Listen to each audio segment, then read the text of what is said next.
Hello, everyone, and welcome to the first Music Portland First Monday for 2021. And may it be better.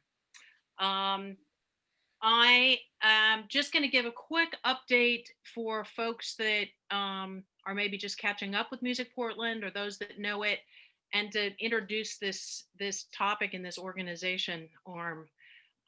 Music Portland was founded 2.5 years ago as a local grassroots trade organization to address the pressures that a growing city, a rapidly growing city, places on a professional music ecology. And that's for artists and venues and music businesses.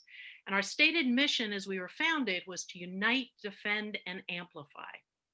And our goal was to do that for all genres and all sectors of the music economy by focusing on the systemic and infrastructural challenges that make life in music so hard. Music Portland has been quite successful in a pretty short time at changing the way that the city and state policymakers, economic development agencies, tourism bureaus, arts organizations, corporations, and funding sources view the Portland area popular music economy and culture. But as we continue to unpack the challenges that impede music success in the Portland area, the racial inequities in our music ecology became more and more obvious. Too often, race modifies the way that performance is booked and paid for, the way that events are budgeted, the access and advancement opportunities for BIPOC folks in music businesses, impediments to venue or music business ownership. And there are also layers of biased or insensitive public policy that fail to address inequities and leave far too much of enforcement decision making to the judgment and biases of individuals. So I would argue to address these challenges, it requires a BIPOC defined, a BIPOC directed set of solutions. And Music Portland LEAP, the Leadership Equity Advocacy Project, is the start of a new chapter within our music community, led by these two fine people I'll introduce in just a second. Our expanded mission could be best described as recognize, reimagine, and empower. Because co-directors Sarah Clark of Too Many Acts to Name, but certainly Dirty Revival, and also co-founder and president of Musicians in Solidarity, and DJ OG1, who has been at the center of far too many things to mention, as well as all of his mentoring and enabling and empowering of this music community. They're both committed to collecting experiences and ideas from all parts of our BIPOC music community, and then working with the committed white music allies, all of us in the music ecology, to create a truly inclusive music city, because that's what we all want. Music Portland is providing any and all resources, funding, manpower, technology, and government access under LEAP leadership to develop the solutions that are needed in our city. Our motto is independent together, and the LEAP initiative and the way that we are centering so much of what we are working on around equity is all about that. So I give it to you, OG and Sarah. Thank you so much, Mara, for the introduction. Um, I'm Sarah Clark. I am so grateful to be here today with all of you and this wonderful panel full of very much admired individuals. We are, LEAP is a project that I'm very grateful to be heading up with OG, who is just, amazing, an amazing individual to work with. We've had a lot of really amazing conversations that led us here today to First Monday, where we wanted to talk to the community a little bit about what we are hoping to achieve within this project. One of the things that is very important to us is getting community feedback to start, speaking to BIPOC individuals within our music scene, whether be it artists, business owners, what have you, and hearing directly from them how their experiences have shaped their work, and how those experiences could maybe be improved to be more inclusive in the future. And then from there, ideally, we take this information and put it into neat packages, solvable packages, where we can go and take them to the people that can help us solve these issues and try to make our community stronger. Doing so, it's very important, that we are very inclusive in this process. While we want to hear from BIPOC specifically, people specifically, we also encourage anyone who has any input on this subject to please speak up. We also recognize that it's incredibly important to involve all organizations in this process, BIPOC led or non BIPOC led, in order for us to make the change in our city that we want to see. So, with that, I will. OG, do you have anything you want to say adding on to that? Well, thank you, Sarah. You said a mouthful. I just wanted to add to it because I think pretty much everybody on here knows me, and I've been on the music scene since as early as '93, both as a DJ, producer, and just an advocate of people, period, in general. And it just I've used music as a platform to connect with people and hopefully make life-changing impact. And so getting involved with LEAP, I was excited about because of some of the issues I've seen over many years, from systematic down of clubs, um, um, pressure on promoters and various things that I'm sure some of our guests would share.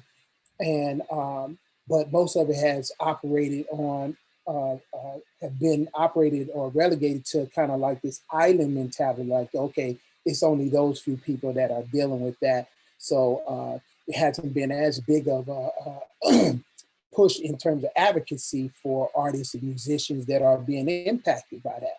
So partnering with Music Portland from the jump, that was my main focus. Is kind of like, okay, well, Music in Portland is a great opportunity to bridge that gap between non-pop, BIPOC artists and musicians, and those that are directly affected, to me, in more ways than the average.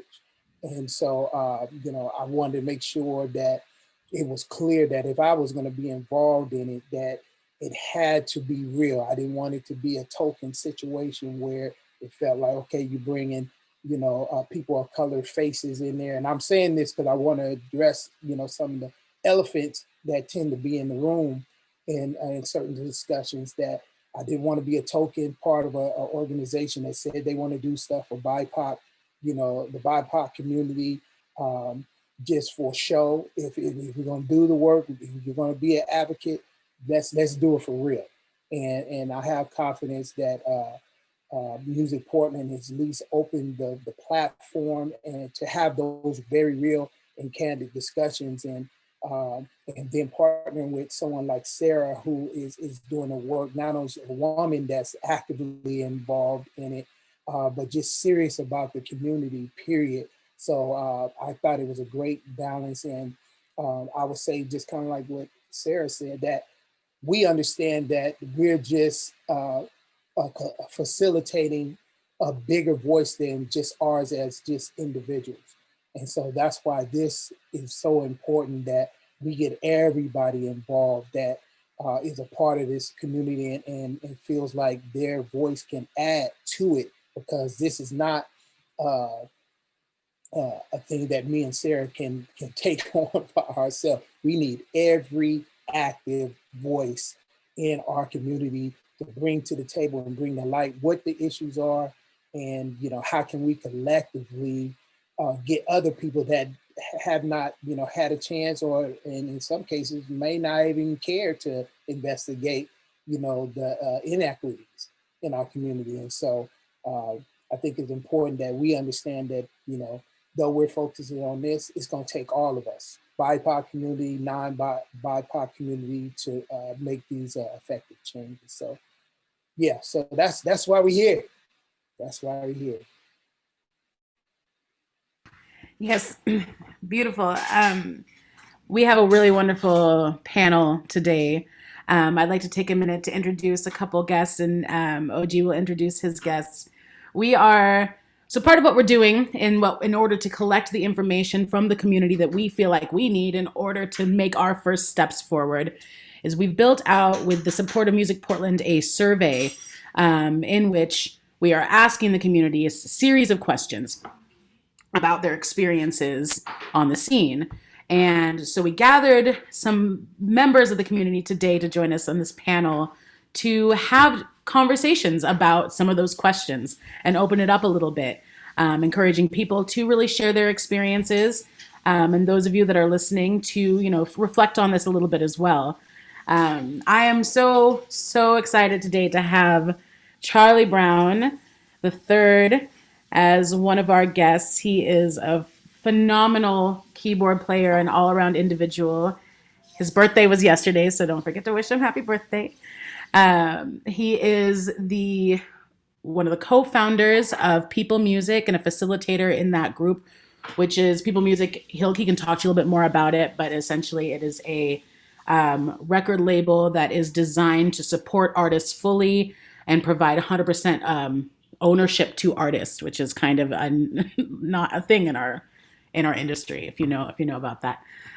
He's also a co-owner of Sanctuary Produce, which is a farm that is also shared an ownership with Blossom, who I'll talk about in a second. And they do some really wonderful things in the community, including providing free shares to BIPOC community members, which I think is just a really beautiful and wonderful thing.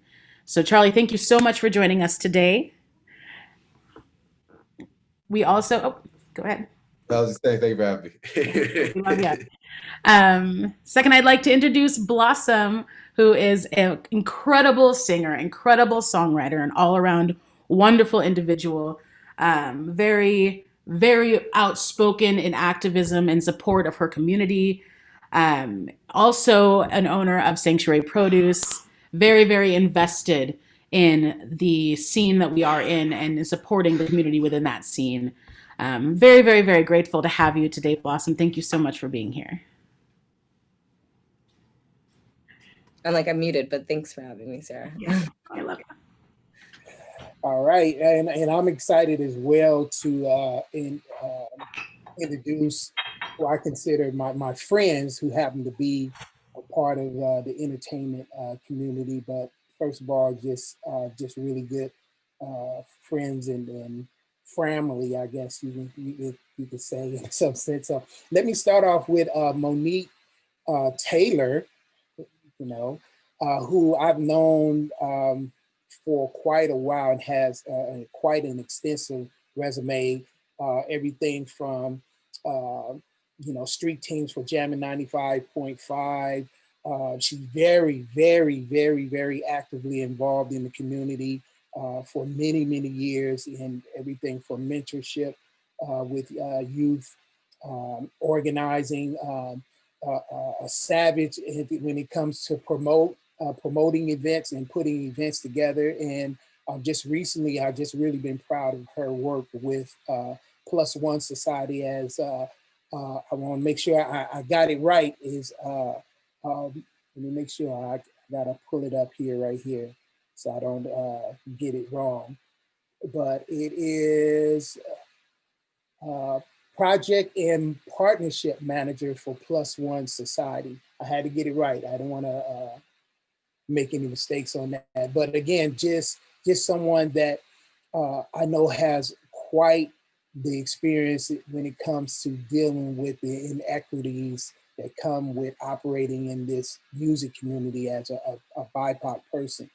And so I'm pleased to have her here to be able to share her experience, and congratulations again on the marriage and everything. And yes, that's Monique Taylor.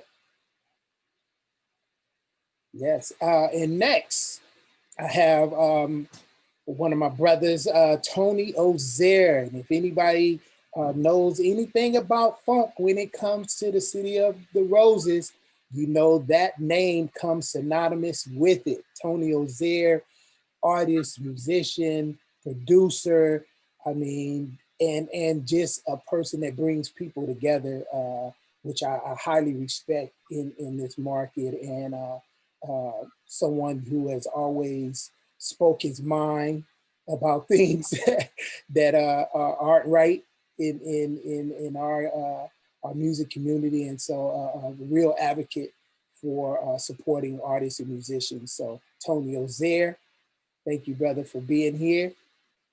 Thanks for having me.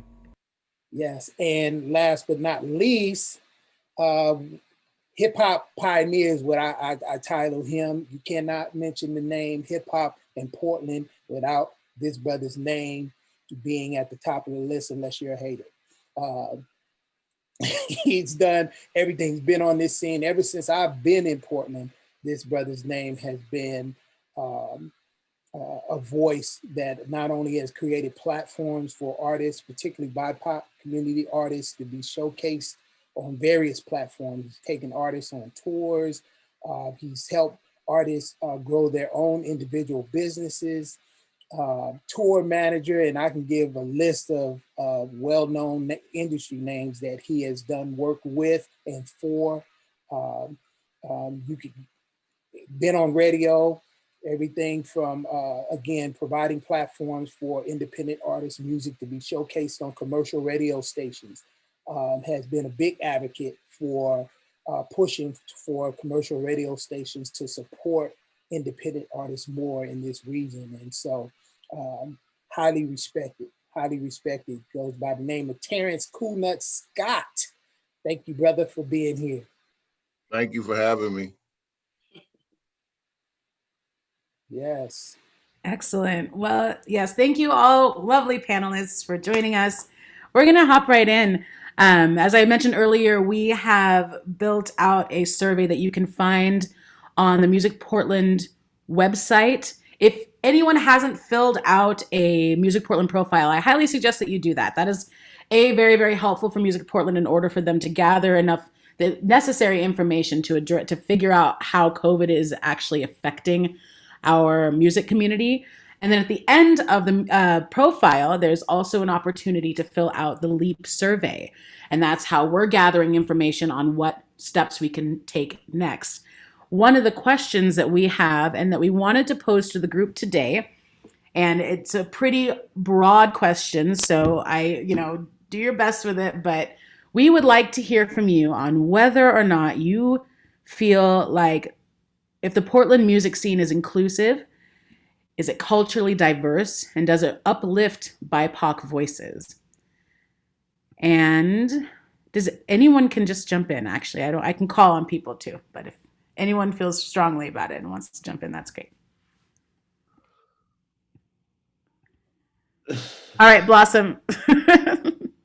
I did it. Okay. That is a very good question. Repeat all three really fast so I could pick one to focus on. Oh, you're muted. I'm muted. All right. Thank you.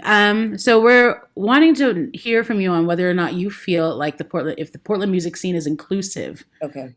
culturally diverse, or does it or uplift BIPOC voices? When you say inclusivity, I think that over time it's become more inclusive because of by fours. There are creatives all over and they want to be heard. So I feel like over the past at least 3 years, there's been a large, or at least like an abundance of different and very like there's a variety of music, even like jazz and things like that are becoming a little bit more popular in like younger, like Charlie's our generation. It's pretty rare that our generation is into live instrumentation and watching like a band play.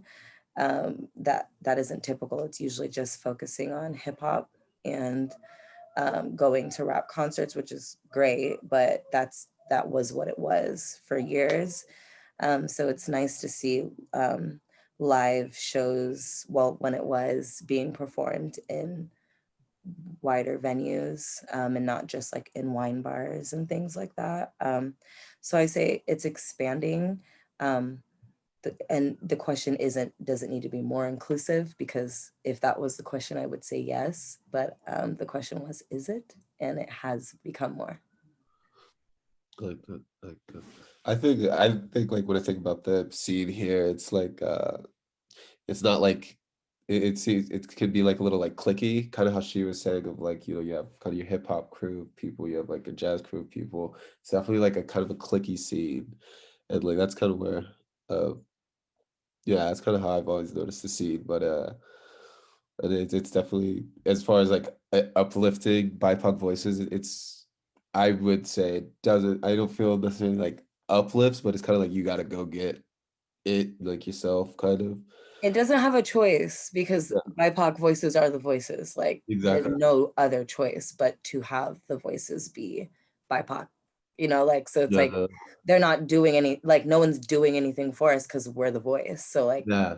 So here we are. I think when I think about the music industry, I think of I worked in radio and sold advertising for a long time, for about 5 years there, and then I worked in the club scene for almost 17 years of it. And it's not that it's inclusive; you have to, like you said, fight to be there.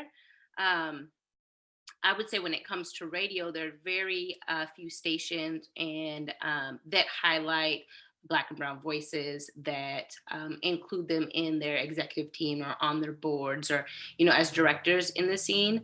I think, and I worked with OG and with Cool Nuts in those industries.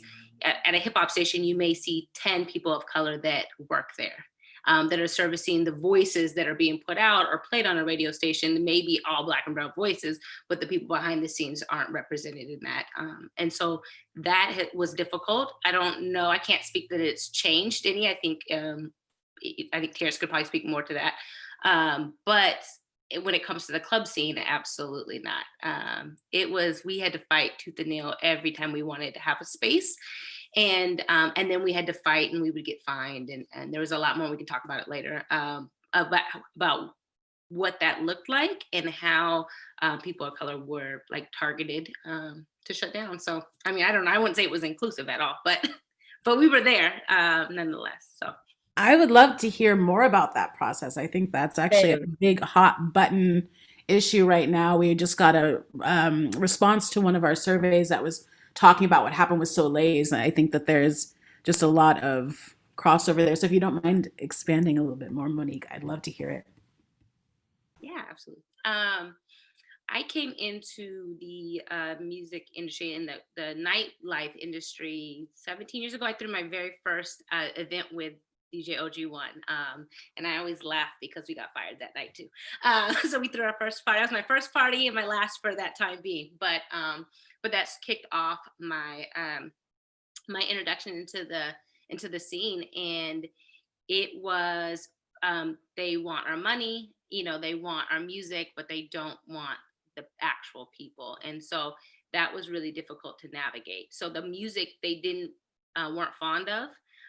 But what we realized when it came to throwing events and parties and whatnot for folks of color is that they spent more money than our counterparts. They showed up more, so we could get people to show up every single weekend, and they would spend 4 to 5 times the amount of money that other cultures spent. So they wanted that continuation, but they didn't want the music and they didn't want the looks of it at all. And so, OG, you talk some more about it. Tell me what you want me to say about it. But it was a struggle. We fought. We were unapologetic about throwing parties for folks of color and playing the music that we wanted to play. And if that wasn't going to be a scene, we weren't going to change the way we did business. And so people kind of had to adjust. And so it was a constant fight, meaning we were fined every other weekend, at least a few times a month. $1,500 fines, $25,000 a year sidewalk fees. I mean, between the police, the OLCC, and the fire marshal, those three entities did everything they could to shut us down. So they would come in 4 to 5 times a night and write down how many people were in there, or they would just do whatever they could to make it difficult for us. So it was a lot. There's a lot happening. You guys tell me what you want me to talk about. I feel like a lot of the stuff that like people were saying about it being cliquey, I think it's evolved to some of that to a certain degree. And I think even with the press, and like Monique said, there's a certain type of people of color that sometimes the scene and publications and different people want to endorse. And I think when you talk about When you say Black people or you say the Black community specifically, that was, came from North and Northeast Portland, which was a pocket of a community of people that supported urban music and urban culture. And I feel like you have a certain disconnect, whether it's with publications and different things like that, where here in Portland, I don't think they fully understand sometimes what real urban culture is, or Black culture, or how to embrace it and how to understand it or even support it. And I think that's what becomes the problem, is certain things aren't, certain parts of the scene are endorsed, certain things are endorsed and kind of given a go ahead nod. But then I think certain things that are what you would kind of say are clearly Black, clearly from an urban background, clearly from North and Northeast Portland, at times will sometimes get swept to the side. Like, it's cool to have stuff that's watered down or whatever, but when you talk about the genuine flavor, the genuine parts of our culture, sometimes that is not, I think it's not considered fully, and it's not fully appreciated. And in certain ways, like Monique said, sometimes it could be exploited for people's financial gain until they want it, or dictate when they don't want it anymore. It becomes disposable. Even with local hip hop, sometimes with these publications, it comes in waves, like who's the one flavor of the month artist, or who's somebody that they're putting their hand on that they want to give a go ahead nod to, when there's a whole culture that exists of young artists, from the Dre Steves or the Mikey Vegases, or different people that actually hail from North and Northeast Portland and really come from that community, that at times don't get those go ahead nods. And I think that's where, when you say inclusive, sometimes certain ways it is and certain ways it's not. I feel like we definitely went out and had the hard charge and make a place, and a big part of that, I got to give props to David Parks, who in 1995 with Pole Hop and everything like that made it a concerted effort to kind of build platforms that would be, whether it was La Luna, whether it was Satiricon, and other places where we could showcase hip hop that was from the city, and make it a point that we were going to showcase. And not only just hip hop too, like you had, whether it's gospel hip hop, whether it's R&B, whether it's not just, Hungry Mob was not, it was a fusion band of hip hop. So I feel like a lot of that, sometimes along the way, because we don't have a hub or an urban community or record stores or things that used to be anchors for that culture, they don't exist anymore. So certain things are fragmented. And I think that like when he says it being clicky, I think those clicks kind of drive wedges between an overall sense of unity within the whole movement, where when you have an artist that's popping or that has a voice, everybody in the city coming together and deeming that should get the proper attention, that should shine from a city. Like when you look at a Kendrick or a Nipsey or things like that, the whole city is behind them. LA, they take pride. You look at Atlanta, you look at Chicago or places like that. Like, I feel like with Portland, some of that is also holding the scene back, and not just the music community, but also whether it be the powers that be behind the scenes, venues, publications, and things of that nature. That's just my take on it.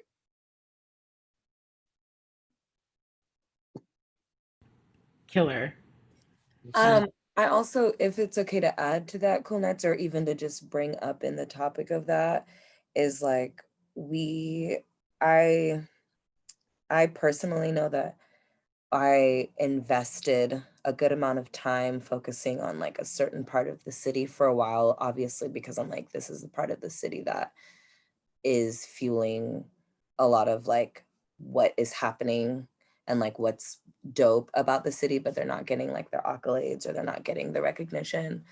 But then I'm like, I went to school in both parts. I went to school in Southeast, I went to school in Beaverton, I went to school in Tigard. Like, there's Black and brown kids out there. And there's like whole other communities that are still a part of Portland that aren't even, that like buy the tickets and come to the shows and like would come out here and aren't you know, like those are the voices that we also need to like bring this way to start pushing towards that as well, because we can all be in one room with the same group of people and the same thoughts, and that's all it's going to be, is the one room with the same group of people with the same thoughts, and there's like a whole like different generations of group that are interested. I'm like, the amount of Ubers I get into of people from out there that are like, what's going on out here? Because they literally really don't know. And there's like some sort of blockage right when you cross to get into Portland, that there's like no education on what is going on in this city. And we are all a part of the city. Like, you go to a Blazer game, it's not just people in North Portland or Southeast Portland that go to Blazer games. It's people from Salem and Bend that will drive up here to come to a Blazer game, and they'll do that for shows and they'll do that for art. But there's some sort of disconnect, and I'm like, I feel like I don't know how we would get there, but I think that that would help be backing, because there's so many artists, but there's so many people that want to support. So I'm like, how do we get to the part where we're like, hey, we all support this group's initiative towards like fruition, I guess. Yeah.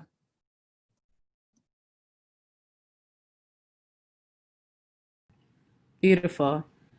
Hey, Tony, did you want to chime in here at all? I just think I really think like these kind of conversations. When I first moved here, there wasn't a lot of conversations being had like this. Like, you wasn't seeing like this group of even any sort of group of people coming together to even have a conversation like this. So I just feel that I'm just excited to be a part of this conversation, because it's the start, and everything's got to start somewhere. And so this is the beginning. The hardest part is to go from 0 to 1, and I feel like we're doing that with what we're doing right now. And when I came here, I got lucky. There's no club in the city that would have took on a night called the Dookie Jam. All right. But I got lucky because there was an African brother that owned a club. He was the only black club owner downtown at the point in time, at that I knew of at that point in time. And he gave us the opportunity to we started doing the show there, and from there it spread out to the Sunday Lounge, it spread out to Dante's. So I was fortunate that like I had that opportunity there. But even when I was there, I had a lot of people wanting me to leave that place. And I was like, why would I leave here? This is like the only black club in downtown Portland. And we're a black night here in downtown Portland. But I'll say this. We're going from 0 to 1 right now. This is the most important piece right now, these conversations that we're having. And let's just continue to have them. Let's continue to move on and have them. I think it's clicky. I think it's not clicky. I think I've been a part of something clicky, not realizing that I was in a clique. You know what I'm saying? So it's. I think I would love to see, and I'm not sure what your guys is, what you guys have started and haven't started, but I would say I would love to see just a space where people can go. So, resource guides, I know lots of people are creating them and putting it together, but even on the platform that you guys are using, because as you say, as Tony had said, like, when he got here, there wasn't spaces, but over the years in the industry, this has happened more times than it hasn't, of coming together. And I think back down to Rose City Roundtable when I was 19, OG put together, and it was, I think at the time, 80 folks of color that had businesses and that worked at certain places. And we thought about that. And we said, if I'm going to buy a car, I'm going to buy a car from you because you're a person of color and you're a salesman, right? And you sell cars. Or I'm going to go to this space because it for whatever reason, right? But it was really around supporting each other and being intentional about that. And over the years, we've had those conversations and we've sat down in circles and we've tried to figure out how do we include that. And so I think you're right, just to keep it going and to start again if we have to start again, but finding a platform where everything resides, right? Like if you want to go and find some information, you can go here, or list, your shows. And I know there's lots of things. There's Black Facebook pages. There's, there's just kind of a plethora of information out there. But with what you guys are doing, I think it would be amazing after this to like send out like just any and all information that you guys have, so we can continue to support each other around it. For sure. Yeah, that's a great idea. And I just want to interject there, just as I'm hearing you guys speak, and I'm looking at some of the questions that are starting to come through the chat room. Again, kind of going back to why me and Sarah are committed to doing the work is because we need all of this input, and I think we're at a place in our city where it has to go beyond just the talk about what would be great to do, and actually start to put some action plans together to execute those things. And it has layers. It has many layers. And I think it's important, again, which is why I will point to everyone that's listening to this or watching this Zoom meeting to go fill out those surveys at MusicPortland. Go fill it out. Again, go fill it out, because if we don't know the areas of concern for the community, how can we advocate for it? And we can continue to be an isolated, whether you want to call it cliques or groups or whatever, talk about what ain't right and all that kind of stuff. But if we don't start, mobilizing that information and strategically start planning, executing a plan, then we'll be, 10 years from now, we'll be talking the same thing. We'll be just kind of remixing the same old conversation. Because as you see, Monique brought up years ago, this was in the, early 90s, late 90s, that I was having group meetings, the Rose City Roundtable, bringing artists, managers, promoters, producers, everybody together and saying, hey, we're better together. That was back then. Mm-hmm. I think and it's it was spaces though, OG. Like how, when we talk about the music industry, you need spaces to be able to hear music, right? You need venues that will support it, that aren't just up for 6 months or a year or whatever, right? Like there's businesses and there's venues that are not for, I guess I shouldn't say not for, but don't showcase a lot of folks of color that have been up for 20 years, 30 years, right? And the spaces that do allow folks of color to be a part of it are up for 6 months to a year. And that is where there's this, like, this happening in the music. Which I need someone to clarify that for me, because I'm like, why are we holding on to these spaces so dearly? Like, why are they still open? Why, like, even now, like, I'm like, get rid of them. The pandemic has hit. When things start over, they need to go. Like, there are some venues, and I'm not going to be disrespectful and name venues, but I'm just going to very much say that y'all know who you are. If you're on here, shame on you. But there are some venues that are too big and too disrespectful for the community that they cater towards, that just need to go. And there's so many buildings in this city, and there are a ton of people that feel like they can do it better. So I'm like, those are the people we need to get behind and support. If they just want to be like, hey, what's up? I saw that in here. I was like, hey, Rochelle, hey girl, I love you. She was like, who do we need to talk to?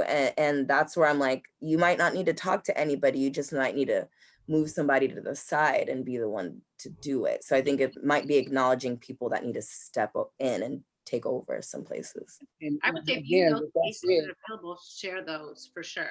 Mm-hmm. yeah, and just so you know, in that survey, we want names to be called in those surveys that we're telling people, because we need to, again, create a system of accountability. Again, and I would love that. I'm like, I don't want to put everyone else on my personal thing. That's why I won't do that. But I'm like, I love accountability. I think it's time to start calling people out.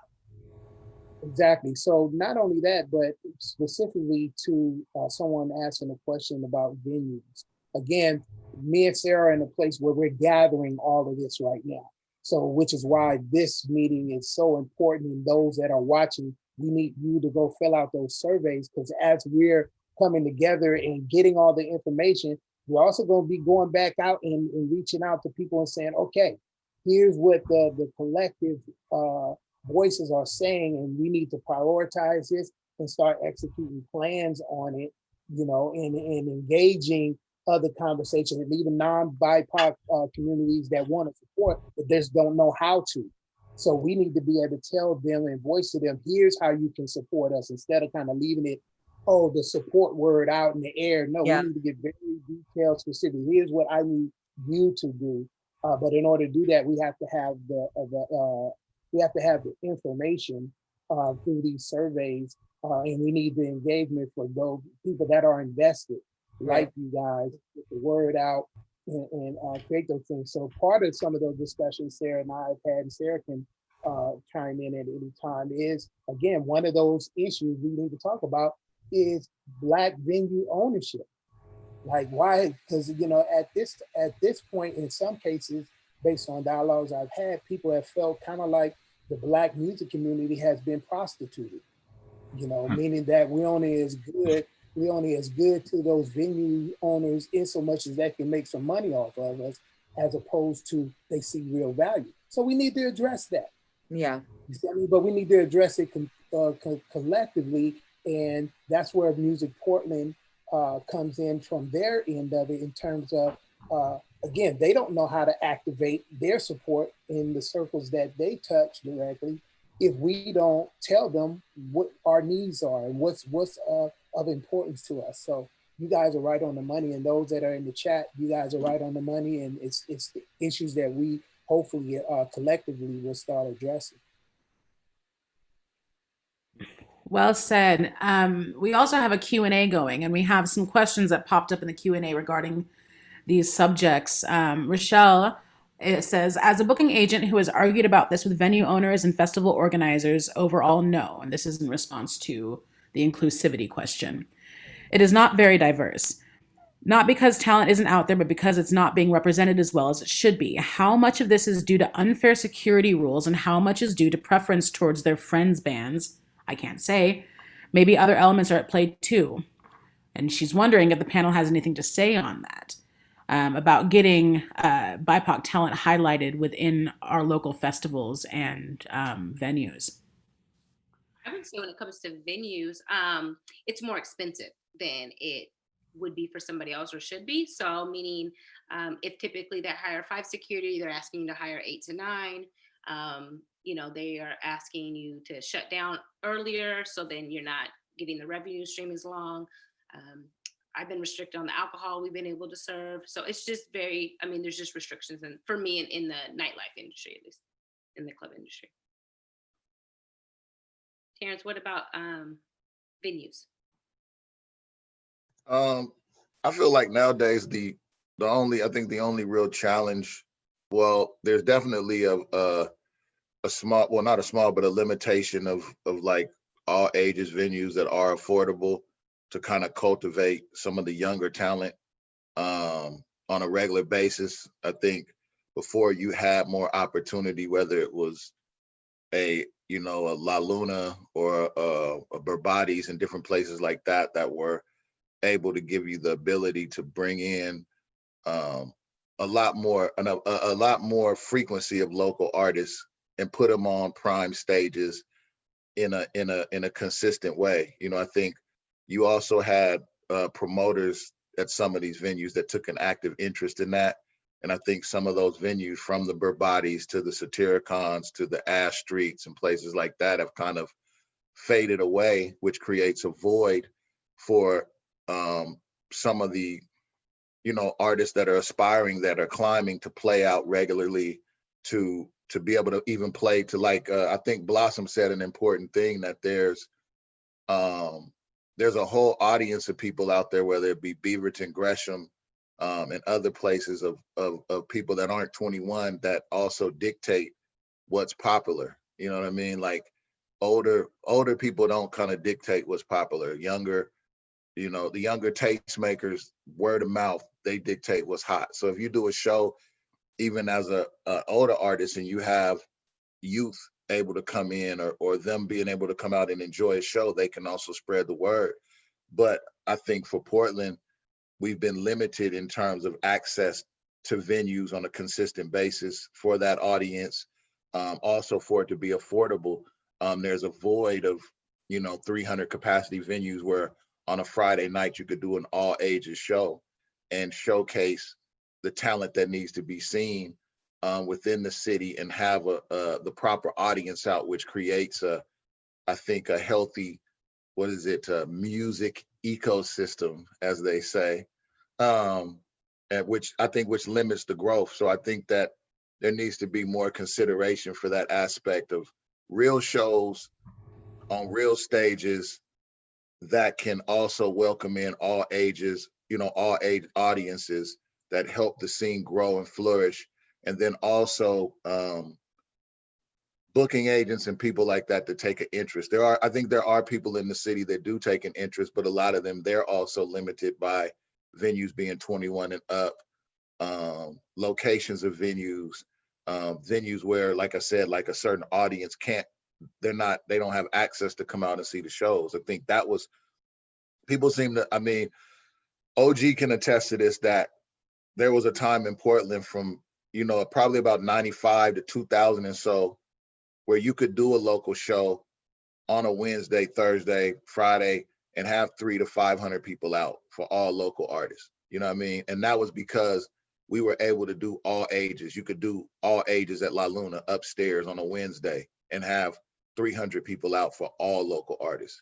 You could do La Luna on a Friday and have 800, 900 people out for a local artist on a weekend night. You know what I mean? And we've seen that.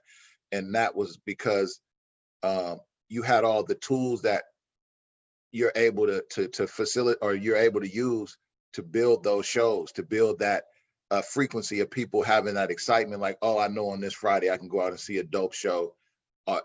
These high school kids can come out, and then they go back to school and they circulate word of mouth about this artist was dope. Then that causes you either to go, I mean, nowadays it wouldn't be buy a CD, but go stream the music and go watch the videos and all of that type of stuff. So I feel like it has to be fostered. I think that there are people that try to do it, whether some of the shows at what is the venue I'm thinking of? Kelly's Olympian, some of the showcases they were doing at, Mississippi studios and stuff like that.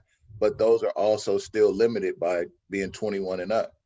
And then you have a dramatic jump to a venue like Crystal Ballroom or Roseland, where the expenses are going to be so high to where a local artist has to be able to have a certain draw to sustain even building your fan base in a room like that, even in the smaller rooms, like security, sound, lights, production, ASCAP, and everything else. So I feel like there has to be a blatant effort put into kind of curating that part of the scene and building that part of the scene. And we need to find the right people to do that, so that once it's done, we can all, hold our hands in unity and be happy and rejoice. Knew it was coming. Well, I mean, knew it was- one of the reasons that we started the Black Music Expo was specifically for that reason, to provide like something that was specifically for people of color. That's, excuse me, not for, but represented people of color. Because there's a lot of festivals that would happen in town, and I would cringe at not seeing like my local heroes on there, like a Liv Warfield or even a Farnell Newton, or I would see these shows go down and I wouldn't see any of these people at these shows. And so one of the reasons, like I said, one of the reasons we wanted to start it is to provide, to like, just so we could showcase Black entertainment, Black artists, Black music here in town, here in Portland, and also be able to have panels like this to educate people on more about the business, more about what's going on in the city, and for us to have panel discussions just like this. So I definitely think there needs to be more opportunities. There should be more. But we definitely are like working. That is the goal of what we're doing at the Portland Black Music Expo, is to showcase that and to be able to showcase the local talent here.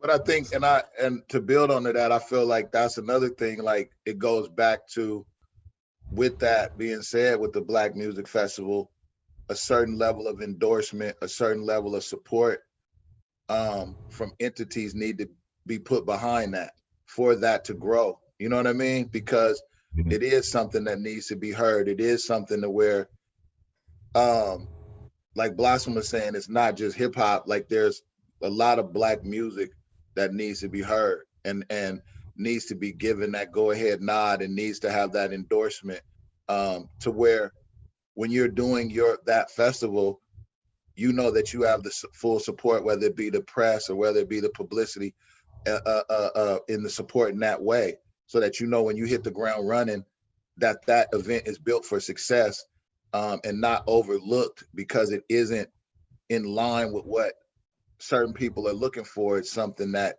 is needed for the city. You know what I'm saying? And those voices need to be heard. They need to be put on a spotlight put on them, because it's not the fact that we don't have dope artists. It's not the fact that we don't have artists with the ability to break out and do bigger things. It's that at times they're not given that go ahead nod. Like, that's the difference even with Seattle. Seattle, they put a stamp on their artists.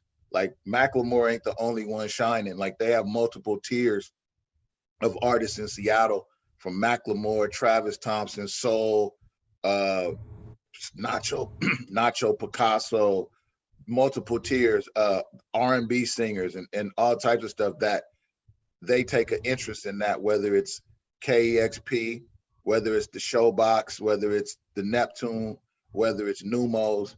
They took a direct interest in cultivating those artists. The Capitol Hill Block Party, they'll put local artists. What's the other one? Bumper Shoot. When they had Bumper Shoot, they would put local artists up in front of 10,000 artists, in front of 10,000 people. Capitol Hill Block Party, the local stage is 3,000 people, but the festival is pushing that agenda to showcase those artists and handpicking those artists and putting them on that stage. You feel me? And that's what needs to happen sometimes here in Portland. Like, you'll see a curated show from a brand, and I don't want to, I don't want to say the brands because I don't want them to not want to give me no money when I put out my next hit single.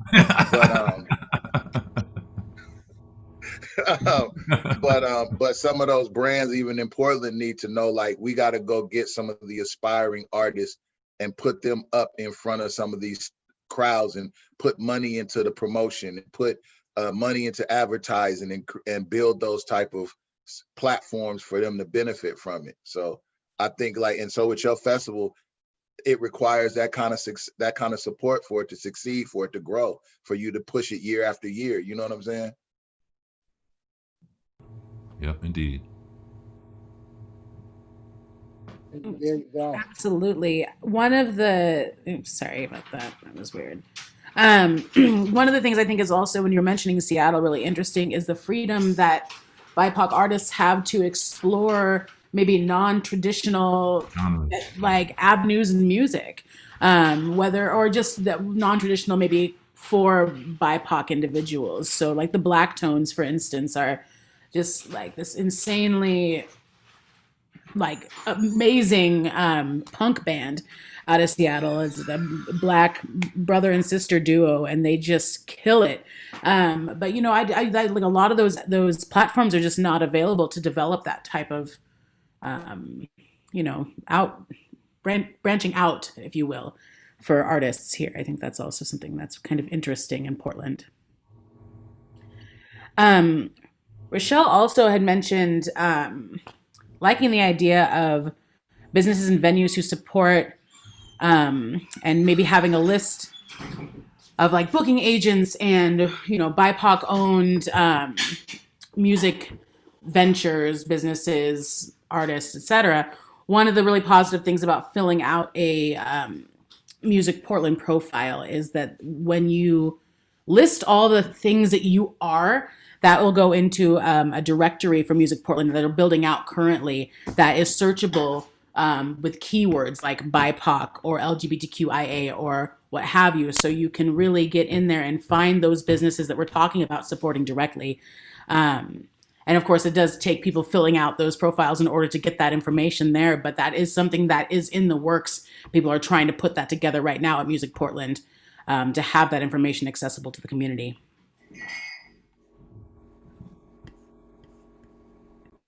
Yes, and on top of that, I don't know if we've exhausted that first question, because I think it kind of went into some of the information that we wanted to talk about in the next question, which was talking about accessibility access to resources, equitable access to resources, and do you have the resources you need to feel successful as a music business in Portland?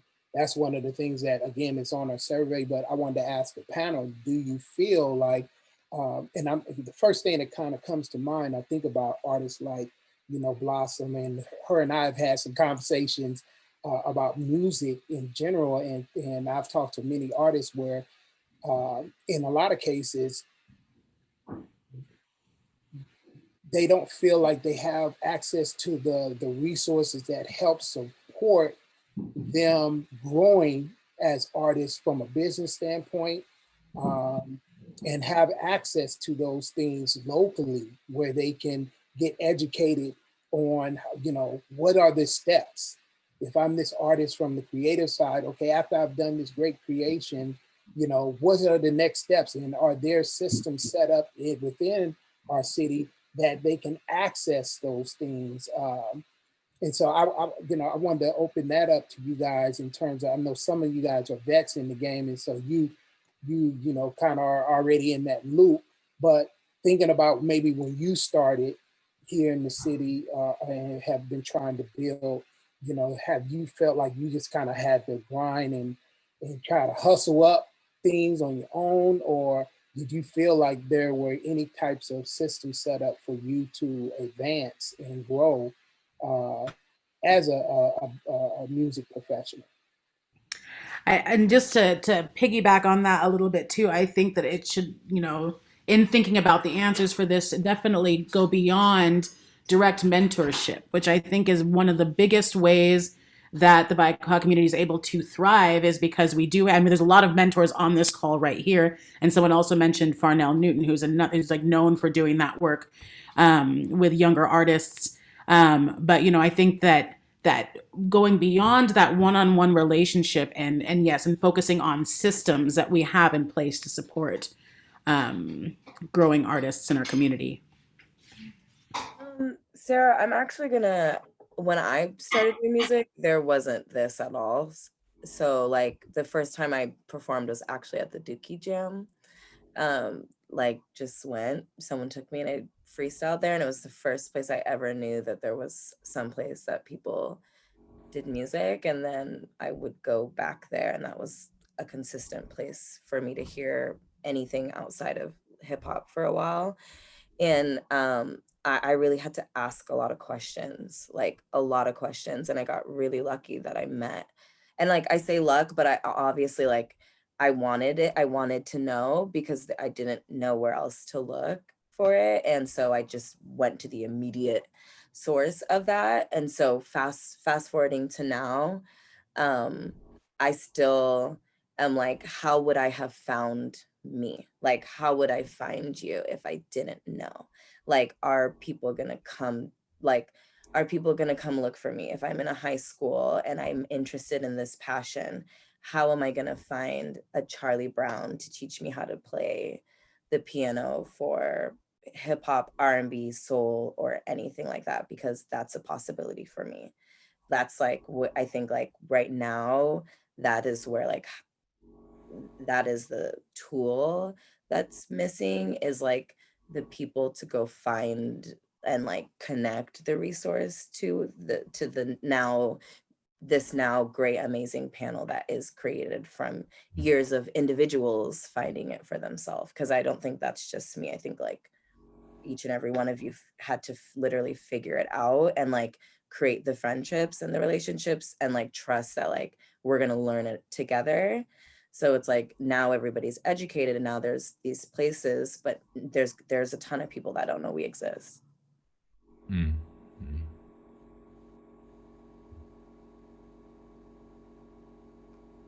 I think it's interesting. So when I was growing up in it and being able to see like live music, there, like when I was first 21 and 22, there was places I could go see reggae. There was a reggae club. I could go to hip hop. I would go see Liv Warfield every Thursday night at, I forget the name of the spot downtown, and hear her perform. And there was these spaces set up. The Ash Street, Terrence was always doing music there. So I knew I could see hip hop, and then he'd put on local, give a platform for local folks. But now I don't see that. So I think it's changed almost. And it was by design out, just having conversations with the police and mayors and stuff. They had tried to shut down the entire music industry scene in Portland to then make everybody reapply with light new music licensing. And I think that was a strategic plan. And that's why we don't see as many platforms. And so that was on purpose, right? There was areas and pockets where you could go find people and the genres of music that you wanted to listen to. And then once that slowly started getting shut down, those spaces started to dissolve. And so I think the question is, how do we build that back up? Or how do you even, get a space, right? Or create it. And I think, it's almost like we're starting over, like you gotta create the spaces you want to see yourself in. Well, I think if we create the community, then the spaces, we can find the space. But I feel like the most important thing is creating this community right here to have a place for those people to even come to. And I said it earlier, 0 to 1. This is the beginning again. So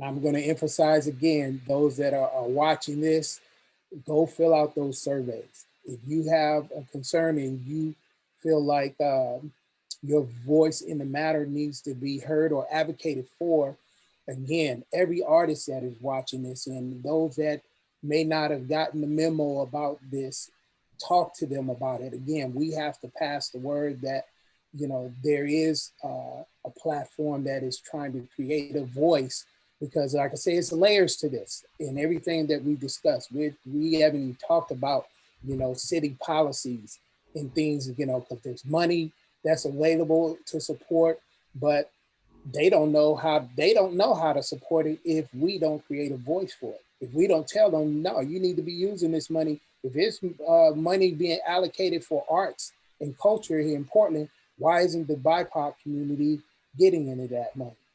And how is it being distributed? We don't know how to hold anybody accountable if we don't create that collective voice and then let them know what our needs are.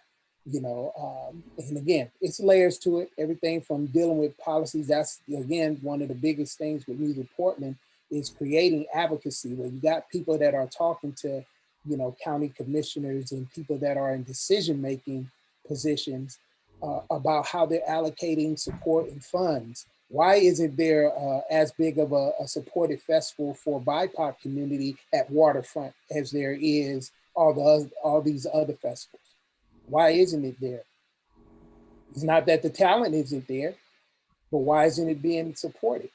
And me personally, I think it's because our voices hasn't been raised to a level where it's kind of like out of sight, out of mind.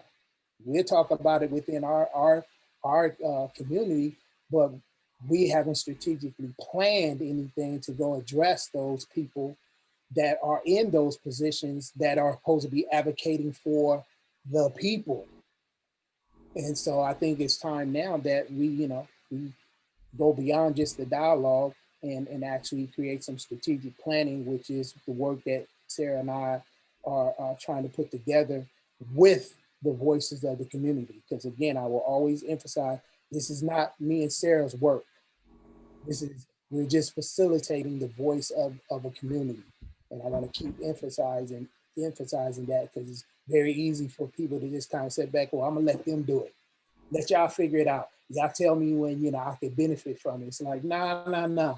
We're gonna need y'all to roll y'all sleeves up as well and be a part of this process, because then you'll take ownership of it. So. And we got to figure out how to take ownership of the collective, the one voice. Like, because what happens is we'll have these, like you guys said, these conversations have been had before. Something happened where there wasn't, the follow through didn't happen and things didn't close out. Now, how do we take this, what we're doing right now, and make this so that it doesn't, so no egos get in the way and none of that other stuff get in the way to mess stuff up. So now we can't make a collective decision together. How do we, to me, that's the question. The question is, how do we get it together, stick it together, and then be a collective, and then go and attack all of these different pieces that we need to attack? because it's hard for us to make a demand when I know I can call, just for instance, I'm just saying the name, I could call Cool Nuts and be like, hey, and pull him out. So it's like, how do we create that collective that we can all, that like people can, How can for you trust better that word, depend everyone's on? going to follow through with what they say Yeah. they're going to follow through with? Yeah, and that's where I feel the accountability comes through in terms of, like, say for example, we're telling people to go fill out the survey. So here becomes the question, and get the word out to every artist and musician and person that is doing the business of music in Portland. And I'm not just talking about BIPOC. I'm talking about everybody that says that they support the growth of music in this industry. Because the reality is that in order for us to change, whether it's policies in this city surrounding the music community or any other type of issue, we have to have a buy-in from non-BIPOC people to advocate as well. But we can't do that as strongly if our voices aren't clear and our focus is not as clear, which is why we're telling everybody to fill out the survey. But BIPOC, we have specific requests from you, because this part, LEAP, is primarily the focus on what your needs are. And we can take those needs and say, here's what we're saying our needs are and our concerns are. Then with the partnership with non-BIPOC people, whether it's through MusicPortland or otherwise, then we can say, y'all want to support us, here's what we need y'all to be advocating for us for.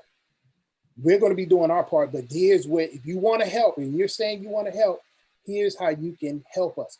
We've never mobilized in that way since my experience here in Portland. Either it's been, even when I was doing the Rose City Roundtable, that was really trying to get us together first. But I learned very quickly that, at that time, a lot of people weren't ready. They weren't ready. They weren't mature enough at the level where they understood the bigger picture in terms of being able to let pettiness go. Someone slept with someone's girlfriend, so no, I can't, advocate for music business for you because, you did that. Something as simple as that keeps movements, or this person thinks they're better than me. It's really high school, middle school type stuff that kept people who are very talented and creative and have a voice from working with each other. So what I had to do is I had to say, okay, you're not ready. I had to continue to do the work that I felt I need to do to maybe come back later and say, okay, y'all ready? Are we ready? When I start hearing enough rumble, I think we're in that place collectively as a community, just society, even over beyond music. I think we're in a place in our society now where voices are more concentrated on right now. Everybody's having to pay attention to things. And so we need to utilize that now and push forward and start executing a plan for it. I think we're in a space right now where we're ready to come together and support each other. I mean, we had monthly music industry meetings every month. I used to be a part of it every month. And anybody in the music industry could come and we would flush this out and we would talk in a circle about how we wanted to support each other and what we were going to do. But we needed to be honest with each other. We didn't like each other. There was too much competition. I liked 90%, but the 10% I didn't want to work with. I didn't like the way they did business, or they didn't like the way somebody else did business. And I think we had to start and be honest with each other that at the end of the day, it was like there was a money thing. If I was making a lot of money and somebody else wasn't making as much, they wanted to be on an equal platform. And I was like, well, I put in years of work for this. And you know what I mean? Like it was just a lot of up and downs from every space. And I think the first step was taking ownership of it. Like there was times where I was like, I'm not working with that person. I don't like what they stand for, how they, like, none of it. Like I didn't even want to be associated with people. So there was no way that I was willing to say to, put all that aside. And I think the space and the way the world is right now, I think we're ready to do that. And I just think, we can talk in circles about how we need to come together and how we need to support each other and how we need to do it. But the reality is like, okay, when is it going to happen? And let's put in some I'm with it. on what is the goal and what are the strategies to get there? And that's really what it takes. And then you got to start with maybe a small group where you roll with the people that are willing to do the work. And if it takes people to get a second to get on board, that's okay. They weren't ready, right? Not everybody's meant to sit in your front row. And so we just need, you build it, right? And eventually it'll get bigger and people will come. But we had to be, I mean, you got to be honest with yourself and with what was happening. And I think I used to, I'm not gonna lie, I used to be the female in the meeting of probably 98% men. And I would stand up and be like, that's no, absolutely not. And you know, people get mad because they wanted to really kumbaya, but the reality was like, we got to do the work. And like, if we can't put our pride aside, then it's not going to work. Yep. So, I mean, I'm here for it. I'll tell you guys that, what you need me to do. I'm happy to, but I think we're in a good space in the world where we really want to support each other. I don't want to see, you know, people win. I'm like, that's right now we are in the like simple, like, how do we treat each other? Like, you know, if we can like the basics of like, we are starting from such scratch right now of just being like, how do we want to be treated? How am I treat you? And let's go from there. Like, I'm very excited about that. I love it. I think one of the ways, you know, that can be really helpful, like actionable thing to do right now is to help OG and I get answers to those survey questions from your bubbles, your community, if you feel comfortable sharing it with people. That will really help us, you know, really figure out and hear more from other people about their experiences so we can put together these next steps that you're talking about, Monique, and like, you know, make those strategies that are so important to moving forward.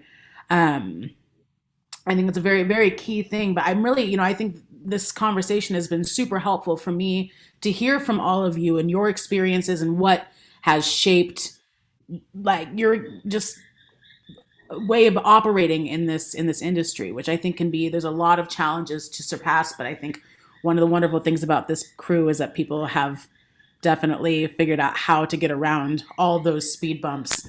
I think our job is to make those speed bumps smaller for the people that are coming behind us. And I wanted to say one thing. I feel like also on top of like all the strategy and organizing and everything else, I feel like one of the simple things is supporting. Like, I think some people, and not just here, it's probably everywhere, have a problem with just, and even within our music community, just have a simple problem of supporting what's dope. Like, if you see somebody's video or song or whatever come across your feed, you don't have to run out to a record store no more and go buy their CD. You can click share or go say stream this or do whatever. Like, cause you know, the bad part about also with social media is even with your own people who you consider your people, you can watch them not support certain stuff. Like, you know what I mean? You could put up a video or of something stupid, some tabloid shit or something that got something to do with a celebrity or some stupid meme or something, and you have 280 people liking and laughing, and then you post like somebody else, even if I post somebody else's video that I think is dope, and somebody will watch it and just watch it and not share it. And I feel like you have to circulate what's good. You have to circulate what's dope, especially from the city. It's no different than high school. Like, it's like people walking down the hall with their iPod and like, oh man, you heard the new Snoop Dogg? Then that person passes that to that person. That person passes it to that person. So if somebody's quality art comes across your feed, that's the first step in saying, like, we could all get together and kumbaya and shake hands and I'm gonna do this. But if your ego get in the way of you clicking share on somebody after you went and sat down and had that meeting, then that's a waste of time and we all pump faking. You feel me? Like, it's like go on and share it. If you see Blossom, like, my thing is, I'll be honest with you, like, I watch Blossom put out real Black music. You know what I'm saying? That, what is it, the Black Girl Magic one or whatever? Like, real dope yeah. Black music. Yeah. That shit should have 1 million views. And that's even if just the city support it. You feel me? Like, That shit looks Real. good. It sounds good. Share it. I played it when I'm on the radio. I played her song for 2 years straight. Like, listen to this, tune in. You feel me? But that's what it takes, is the city getting on board and stop put your ego out the way, and like sharing this cast video or song is not gonna kill you. It's not gonna steal your listeners. If it is, nobody was listening anyway. You feel me? Like, in the first place. Like in the first place, like if you can't, like if I got a network and somebody hit me with their stuff, say, yo, I'm gonna share it. I'm gonna put it on my Instagram. I'll share it on my Facebook. I have some of my friends that hit me and be like, man, why you share that shit? That was garbage. And I'll be like, bro, I'm just doing my part. You feel me? And it's like, and that's real talk though. So that, I feel like that's the first part, is like, even within our music community, like, I don't care who it is. If you see it and watch it and you see they got a movement, or they went and filmed it, it looks good, it sounds good, share it. You know what I'm saying? OG play stuff he don't have to play in the arena. You know what I'm saying? Like OG do his part. Like, he plays local artists that might not never go nowhere else except get played in the Blazer Arena. That's the highlight of their career. But he's doing his thing. And if everybody takes that mindset, it can help take it to a whole nother level. Then when we come together and we have our meetings and brainstorming and meeting of the minds and round tables and everything else, we leave that meeting already with that understanding of, because I'm gonna be real with you, and whoever's on here listening, I'm gonna say it. I watch y'all cats come to meeting of the minds and Rose City roundtables, and y'all don't share shit. And you talk about, oh, I want somebody help put me on and do this and do that. You're not trying to help put nobody else on. You know what I mean? And that's the thing, is like, I challenge all of you guys, when y'all post y'all music and it's a dope video you went and shot and your song sounds good, if your people don't share it on your page, unfollow them. They'll get the message then. That's what you do. Start unfollowing them. Dead serious. Because if I post something about my cat and you like that, and I post something about my song and you don't like that, I'm gonna start unfollowing people. I'm dead serious. I'm gonna start unfollowing you. Damn that cool nut starting stuff. I'm dead, man. I'm on tired of it. I'm on them, cool nuts. I'm on. But I'm just saying, it has to start there at a simple level, because that reverberates to everybody when we all know, like, man, when this come across my feed, I'm gonna post that, I'm gonna share it. Then that goes to the next person, and they say, oh, I saw somebody I respect in their opinion, and I know that they validate certain things. Okay, they share, I'm gonna share it. Then when we all come together, we're already doing the first part of, if I got 3,000 people on my page, or you got 5,000, or you got 8,000 or 700 or whatever, that's a whole platform right there. But if somebody watches your stuff, and we just left a meeting and we talking about, oh man, we're gonna help each other, we're gonna get together, and you walk out the meeting and see somebody else stuff come across your thing, and you like, I'm not gonna share that. It's like, come on, bro. Like, we shooting ourselves in the foot. We hurt, you know what I'm saying? We hurting ourselves. And so that's my thing, is it got to start at a ground level of people having that understanding of, like, this is a certain level of pride for the city, for people that come from the city, for people that work hard. And if you shot a dope video, you put your heart into that. You wrote a dope song, you put your heart into that, and it deserves to be heard. You know, that's my main thing. Certain things deserve to be heard. Certain things deserve to be shared. And a lot of people's egos is getting in the way of that growth and progression, because there's too much dope music in Portland. Like, I traveled all over the world, and I could take 10 artists from Portland and take them on the road and put them up against anything, anywhere, and know we gonna stand out. So why we ain't standing out here in the town? Why I go to a show and see some of the dopest artists in the city, and they got 12 people at the show? You feel me? Like, that's embarrassing and shameful. That's embarrassing and shameful. Like, it's disrespectful, man. And that's like why I get pissed off about it, because I'll go and I'll watch a show and be like, man, this is dope. Why are you sitting at home not watching? You know, why you didn't come out and support? But then they run into you like, oh, you still doing music? Obviously, you know I'm still doing music. You just asked me. So, but that's my thing, I guess. You know, get off my rant. No, I love that. I loved everything about what you just said. That was very inspiring. I don't know, just to hear that. I think, yeah, support within our community is really important, and hearing people talk openly and directly about it is incredibly important as well. One of the things that was brought up earlier, and I think we're getting ready to head to breakout rooms, but before we do that, I know that there was some mention of the OLCC. and fire marshals and the police and those other entities that make it difficult for BIPOC artists to sometimes perform or operate in venues.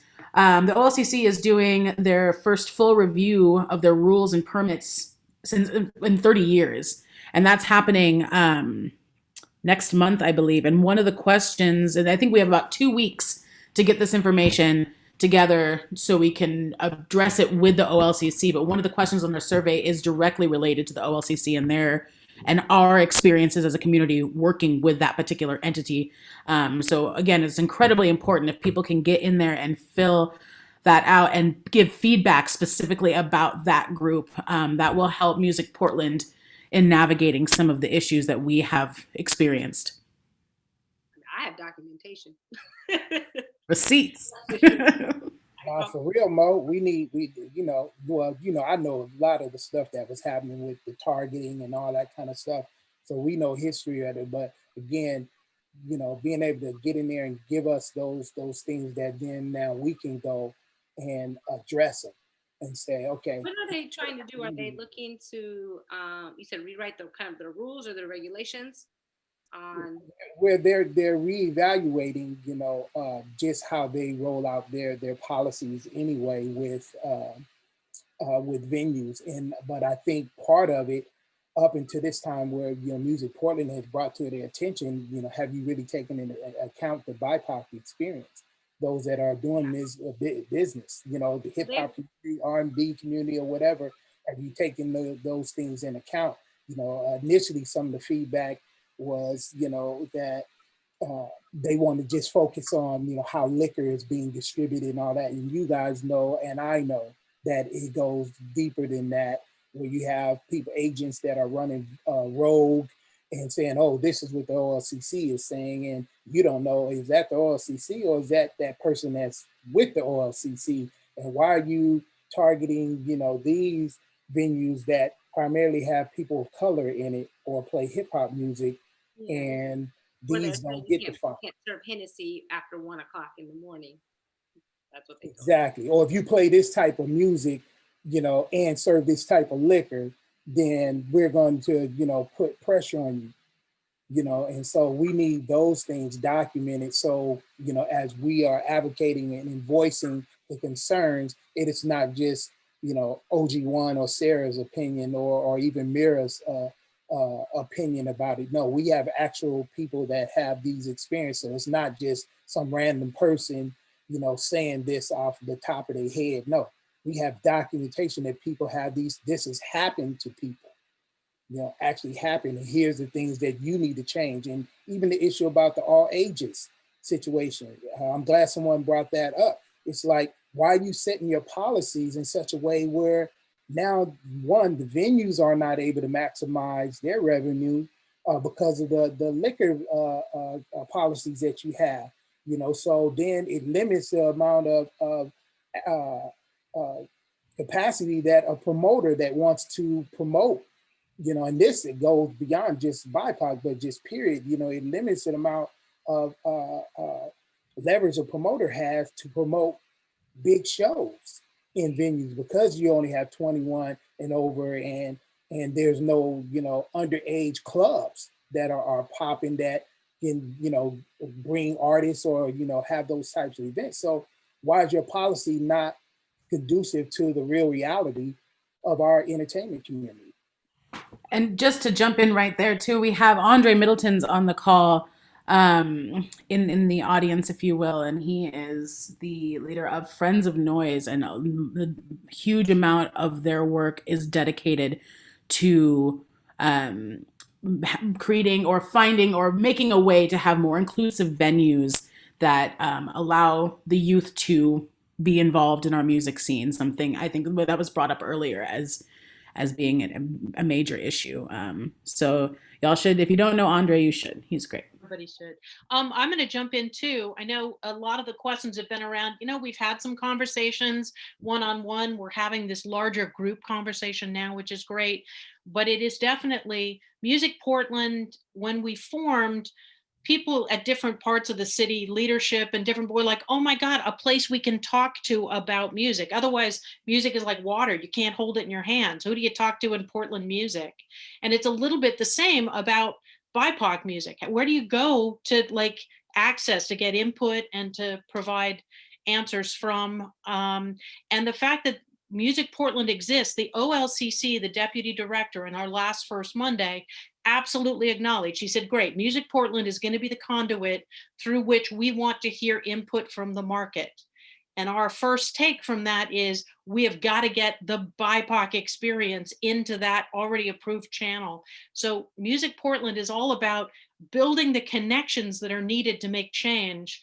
And now we need the people that are impacted in so many ways by these things to raise their hand, join in the conversation, and take the chair that we've set for them at the table so that we can make this the music city we deserve.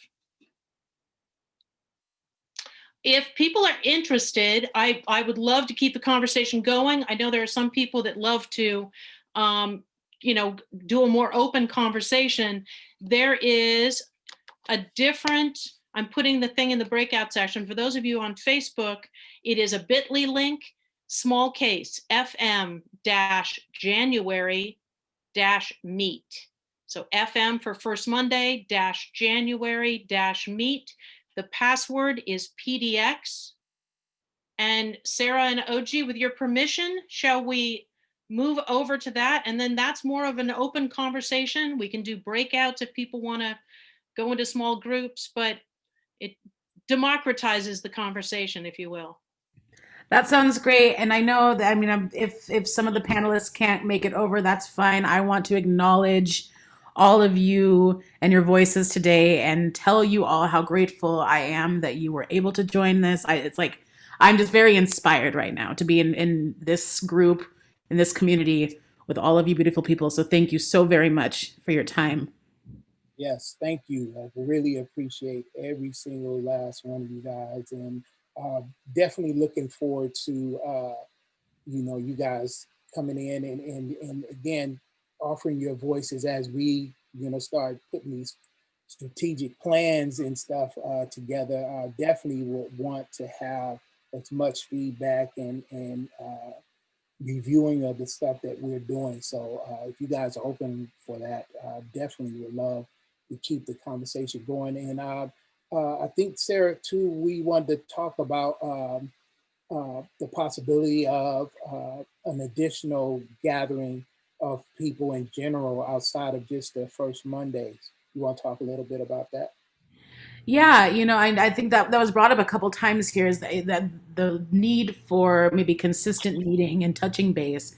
If that is something that people are interested in, we would love to set up something like that, utilizing some of the Music Portland channels and get people to gather, well, on Zoom, and discuss some of these things. And we can continue to let you know what steps we're taking. We can hear back from you. I don't know. There's something really nice about having these roundtables and having these community sessions. And so if we could establish something monthly, and if there's interest there, I would love to do that with all of you and anyone else that is interested in doing and joining. And I feel like just even listening to our shared experiences or in the experiences of others really feels like glue that can like stick us together as we try to navigate all this craziness. So I think we had kind of thrown out what a third Monday or something like that. Yeah, the third Thursday. What was it, Mira? Was it? I think it was third Thursday, but it was only because it was alliterative. So it can be third Monday, it can be third Thursday, but it's much more of a roundtable conversation. Right. Great, yeah. I'd like to be updated on that. These plans together, we'd like to okay, here's some of the things we were thinking about, and being able to have input from different people on, is that the best strategy? Is that the best way? Because again, we want buy-in from everybody that we are supposed to be representing as we're going out there and talking, and we don't want to be kind of put ourselves on an island and not have as much input from every aspect, from again the creative side to the business side, because there's some people that aren't artists, or any that they just promote and they put on events, or they own some aspect of music business in Portland. So their voices are just as important as well. So yeah, so I guess we'll be in touch and kind of put together some stuff that we can kind of get a general idea of what people are feeling, or what might work best in terms of people's availability to participate in that. I also wanted to throw out there as well that transparency and availability, I think, is important for both OG and I.